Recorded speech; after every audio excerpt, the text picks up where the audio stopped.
Yes, now what's happening? You know, the other day I was talking to this old school couple, yeah, and they were basically looking at me and going, "You don't know the meaning of love, you guys. You don't know it. Your generation is lost in its bloody wilderness. Look at me and Margaret. We've been together for 50 years. 50 years! That's twice your age." And I was like, okay. And she's like, "Yes, you're right, George. It's twice his age.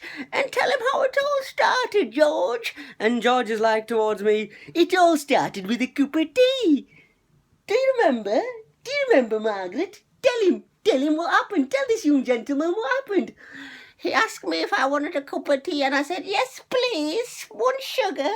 And he came back with 2, and I asked him, "Why did you come back with 2 sugars?" And he said, "'Cause you're sweet." That's what I said, and that's it. I've been married to her ever since. And in my head I was thinking, such a sweet story, but let's be honest, George. If there was Facebook in your generation, your eyes wouldn't have been on Margaret. It would have been on Deirdre or Suzanne or bloody fucking Alexandra's droopy ass tits. Hey, George, ain't that right? Love ain't simple as it is. You gotta understand. Guys fall in love from what they see. Women fall in love from what they hear. Facebook is a killer.